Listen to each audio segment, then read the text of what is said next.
Hello everyone, welcome back to my channel success education point with Sapna. इस video में आज हम बात करेंगे बीएड फर्स्ट ईयर के नोट्स हैं। सब्जेक्ट है आपका लर्निंग एंड टीचिंग। इसमें हम 4 टॉपिक्स को आज कवर करेंगे जो आपके एग्ज़ाम के लिए काफ़ी इम्पॉर्टेंट टॉपिक हैं। और ये जो टॉपिक है वो हर बार रिपीट होते हैं क्योंकि बहुत कॉमन जो है ये टॉपिक है, जैसे कि शिक्षण का अर्थ, परिभाषा, शिक्षण की विशेषताएं क्या हैं, शिक्षण के घटक क्या हैं। ये काफ़ी कॉमन टॉपिक है जो बार बार रिपीट होते हैं। मतलब ये तो पूछे ही जाते हैं क्योंकि सब्जेक्ट का नाम ही है लर्निंग एंड टीचिंग, अधिगम और शिक्षण। तो शिक्षण क्या है, अधिगम क्या है, ऐसे प्रश्न हमेशा रिपीट होते हैं। इसलिए मैं आपको इस सबके जो है नोट्स लिखवाऊंगी आज। आप अच्छे से समझ लीजिएगा, आपके एग्ज़ाम्स के लिए काफ़ी हेल्पफुल रहने वाली है ये वीडियो।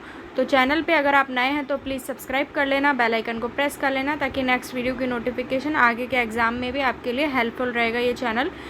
तो वीडियो को लाइक और शेयर ज़रूर कर देना। तो चलिए शुरू करते हैं इस वीडियो को। देखिए, सबसे पहले है शिक्षण का अर्थ। शिक्षण मतलब टीचिंग। लर्निंग और टीचिंग दोनों में काफ़ी डिफरेंस है। अधिगम के लिए मैंने पहले भी वीडियो बना रखी है, आज हम ओनली टीचिंग की बात करेंगे। शिक्षण शब्द शिक्षा से बना है जिसका अर्थ है ज्ञान प्रदान करना। शिक्षण जो शब्द है टीचिंग, वो किससे बना है? शिक्षा से। और उसका अर्थ क्या है? किसी को भी ज्ञान प्रदान करना। शिक्षण का अंग्रेजी रूपांतरण टीचिंग है, आप सभी जानते हैं। अंग्रेजी में इस शब्द का प्रयोग सिखाना, पढ़ाना, अध्यापन कार्य व ज्ञान प्रदान करने से किया जाता है। जैसे आपने माइक्रो टीचिंग की होगी अपने बीएड में, तो आपने माइक्रो टीचिंग में अपने ही क्लासमेट्स को पढ़ाया, तो वो पढ़ाना क्या था? वो टीचिंग था। फॉर एग्ज़ाम्पल के लिए मैं आपको समझा रही हूँ, वो टीचिंग था कि आप जो भी आपको आता था वो आपने अपने सहपाठियों को पढ़ाया। तो उसको हम क्या कहते हैं? टीचिंग कहते हैं। और हिंदी में हम कहते हैं शिक्षण के। किसी को कुछ भी ज्ञान की बात सिखाना, अध्यापन कार्य करना, ये सब आता है शिक्षण के अंतर्गत। इस प्रकार शिक्षण का तात्पर्य है किसी व्यक्ति को कोई बात सिखाना अथवा किसी भी तरीके का कोई भी ज्ञान जो है हम उसको नॉलेज दें। ओके, ये तो था सिंपल सा शिक्षण का अर्थ जो आपको आना ही चाहिए इस पेपर में। आगे है शिक्षण की परिभाषा, डेफिनेशन ऑफ टीचिंग। सबसे फेमस जो है पहली परिभाषा है एच.सी. मॉरिसन के अनुसार और सेकंड है रायबर्न के अनुसार। दोनों ही काफ़ी इजी है। मैं आपको एक एक शब्द का मतलब समझाऊंगी तो आपको रटने की ज़रूरत जो है नहीं पड़ेगी। तो एच.सी. मॉरिसन ने क्या परिभाषा दी शिक्षण की? कि शिक्षण वह प्रक्रिया है, शिक्षण टीचिंग उस प्रोसेस को कह रहे हैं जिसमें अधिक विकसित व्यक्तित्व, पहले देखिए पूरी मैं आपको रीड करके बताती हूँ फिर मैं आपको समझाऊंगी। जिसमें अधिक विकसित व्यक्तित्व कम विकसित व्यक्तित्व के संपर्क में आता है और कम विकसित व्यक्तित्व की अग्रिम शिक्षा के लिए विकसित व्यक्तित्व व्यवस्था करता है। ये हमने एक बार रीड कर ली। किसी भी चीज़ को आपको लर्न करना हो या समझना हो तो उसको एक बार आप रीड कीजिए सिंपली, फिर उसको समझने की कोशिश करोगे तो आपको जल्दी समझ में आ जाएगा। तो देखिए, शिक्षण वह प्रक्रिया है जिसमें अधिक विकसित व्यक्तित्व, अधिक विकसित व्यक्तित्व का यहाँ क्या तात्पर्य है? कि जिसको ज़्यादा आता हो।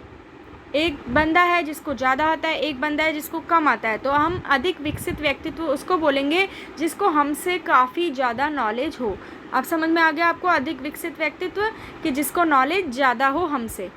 और कम विकसित व्यक्तित्व, कम विकसित व्यक्तित्व वो होता है जिसको कम आता हो। एग्जाम्पल यहाँ टीचर और स्टूडेंट्स का हम ले सकते हैं। जो टीचर होते हैं उनको हमसे ज़्यादा आता है, कहीं ज़्यादा उनकी नॉलेज होती है, समझाने का तरीका होता है।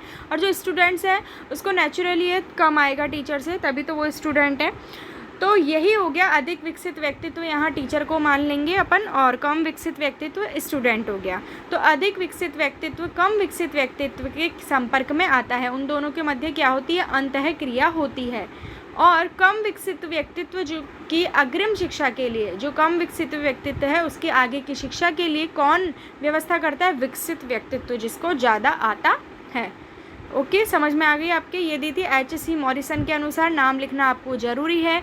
किसी भी क्वेश्चन में अगर आपसे डेफिनेशन पूछी जा रही है या फिर केवल अर्थ भी पूछा जा रहा है तो उसके साथ भी आपको परिभाषा लिखनी ज़रूरी है। ज़रूरी नहीं है कि क्वेश्चन में पूछी जाए तभी आपको डेफिनेशन लिखनी है, क्योंकि एग्जामिनर के पास इतना टाइम नहीं होता कि वो आपकी पूरी कॉपी जो है चेकआउट करेंगे।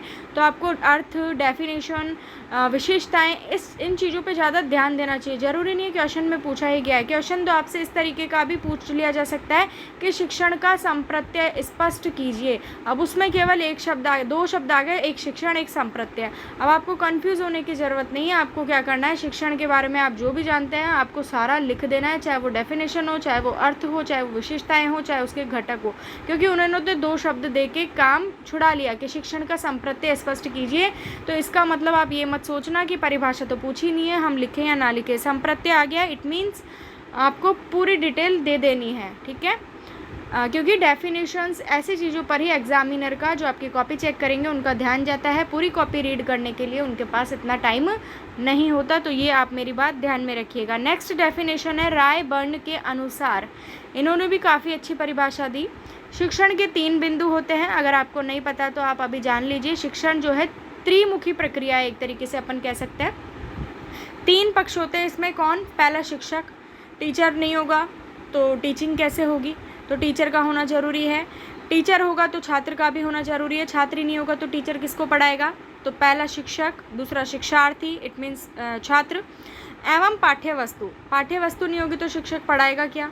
हमें कोई चैप्टर चाहिए, कोई टॉपिक चाहिए, कुछ भी जो वो पढ़ा सके। तो इस प्रकार शिक्षण के कितने बिंदु हुए? 3। शिक्षक, शिक्षार्थी और पाठ्य वस्तु की पढ़ाने के लिए क्या पाठ्य सामग्री है टीचर के पास, ठीक है। तो इन तीनों के बीच में चलती है शिक्षण की प्रक्रिया, ये आप जरूर याद रखिएगा।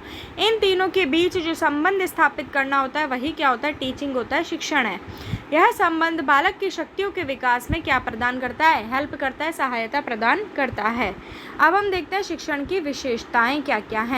शिक्षण का स्पष्ट एवं निश्चित लक्ष्य रखना। शिक्षण का जो है लक्ष्य है वो स्पष्ट रखना चाहिए। छात्र प्रतिक्रियाओं को बढ़ावा देना। छात्रों का जो रेस्पॉन्स है, टीचर ने पढ़ा दिया, फिर छात्रों का रेस्पॉन्स भी टीचर की जिम्मेदारी है। प्रतिक्रिया ले छात्रों से कि उन्हें कितना समझ में आया, क्या समझ में आया, उस हिसाब से उनकी प्रतिक्रियाओं को क्या देना, आगे बढ़ाना, बढ़ावा देना। तीसरा, प्राप्त किए जाने वाले उद्देश्यों के प्रति जो भी उद्देश्य प्राप्त किए गए हैं शिक्षण के द्वारा, उसमें छात्रों में रुचि का विकास करना। छात्रों में पढ़ाई के लिए रुचि जगाना। 4th है छात्रों के ध्यान को केंद्रित करना। टीचर पढ़ा रहा है और स्टूडेंट का ध्यान ही नहीं है, तो ऐसे में कहीं ना कहीं टीचर की भी कमी है, या तो वो अच्छे से नहीं पढ़ा रहा। और हमेशा ये ज़रूरी नहीं है कि टीचर अच्छे से ना पढ़ा रहा हो, कहीं कहीं ये हो सकता है, लेकिन टीचर की ये जिम्मेदारी है कि अगर टीचर क्लास में पढ़ा रहा है तो छात्र का ध्यान केवल उसी की तरफ होना चाहिए, ठीक है। तो ये भी एक टीचर की जिम्मेदारी बनती है, छात्रों के ध्यान को अपनी तरफ लगाए रखना, केंद्रित करना। 5वां, पूर्व ज्ञान के आधार पर नवीन ज्ञान जो है प्रदान करना। देखिए पूर्व ज्ञान क्या होता है? प्रीवियस नॉलेज कितनी है छात्र की। कभी भी शिक्षक को नया ज्ञान प्रदान करने से पहले एक बार छात्रों की प्रीवियस नॉलेज का टेस्ट ज़रूर ले लेना चाहिए। टेस्ट इट मीन कि थोड़ा बहुत जानना चाहिए कि उन्हें क्या आता है, उस हिसाब से ही हमें नया ज्ञान देना चाहिए। 6ठा है त्रुटियों को निर्धारित करना और उन्हें ठीक करना। अगर छात्रों में कोई गलतियां हैं तो उन्हें तो पहले गलतियों को एक तरीके से देखना कि क्या क्या गलतियां हैं और फिर उनमें सुधार करना। 7th है छात्रों की प्रगति का मापन एवं मूल्यांकन करना। छात्रों की प्रगति कैसी हो रही है, कैसी नहीं हो रही, कहाँ कमज़ोर है, कहाँ प्रबल है, सब ध्यान रखना और मूल्यांकन करना। 8th है शिक्षक का ईमानदार होना, जो कि काफ़ी इम्पॉर्टेंट है, काफ़ी महत्वपूर्ण है। शिक्षक जो है ईमानदार होना चाहिए। तो ये थी शिक्षण की विशेषताएं। अब हम देखते हैं शिक्षण के घटक या चर, ठीक है। घटक भी बोल सकते हैं, चर भी बोल सकते हैं। शिक्षण एक त्रिमुखी प्रक्रिया है, मैंने आपको पहले ही बताया, जिसमें शिक्षक, शिक्षार्थी एवं पाठ्य वस्तु शामिल है, ठीक है। अब इसमें देखिए 3 चर होते हैं इसके, स्वतंत्र चर, आश्रित चर और हस्तक्षेप चर। तो स्वतंत्र चर कौन हुआ? स्वतंत्र चर यहाँ पे हुआ टीचर। स्वतंत्र चर के अंतर्गत शिक्षक आता है। यह अधिगम अनुभव प्रदान करने के लिए क्या करता है? विभिन्न कार्य करता है। बच्चों को शिक्षा देने के लिए, शिक्षा देने के लिए टीचर जो है काफ़ी सारे कार्य करता है। तो इसमें टीचर हुआ स्वतंत्र चर, किसी पे डिपेंड नहीं है टीचर। सेकंड है आश्रित चर। आश्रित माने किसी पे डिपेंड होना, तो आश्रित चर यहाँ पे कौन है? स्टूडेंट्स हैं, छात्र, क्योंकि शिक्षण प्रक्रिया में नियोजन व्यवस्था व प्रस्तुतिकरण के अनुसार कार्य करना पड़ता है, इसलिए छात्र क्या हुए? डिपेंड हुए किस पे? टीचर पे। थर्ड है हस्तक्षेप चर। शिक्षण प्रक्रिया में पाठ्य वस्तु, शिक्षण विधियाँ आदि हस्तक्षेप चर है। भाई अगर टीचर भी है, स्टूडेंट्स भी हैं, तो पढ़ाने के लिए पाठ्य वस्तु तो चाहिए, और पाठ्य वस्तु चाहिए तो किस शिक्षण विधि के आधार पर शिक्षण जो है शिक्षक जो है टीचर जो है शिक्षा देगा बच्चों को, तो पाठ्य वस्तु भी ज़रूरी है और शिक्षण विद्या भी ज़रूरी है। इस तरीके से जो है हस्तक्षेप चर भी महत्वपूर्ण है। तो ये शिक्षण के 3 चर होते हैं, स्वतंत्र चर, आश्रित चर, हस्तक्षेप चर। तो इस वीडियो में हमने काफ़ी कुछ सीखा और ये आपके एग्ज़ाम के लिए बहुत महत्वपूर्ण है, तो आप अच्छे से इसको समझ लीजिएगा। चैनल पे नए हैं तो सब्सक्राइब जरूर कर दीजिए प्लीज़, और साथ ही बेल आइकन को प्रेस करना ताकि आगे भी आपको हेल्प मिलती रहेगी। मिलती हूँ आपसे नेक्स्ट वीडियो में। Thank you for watching my video.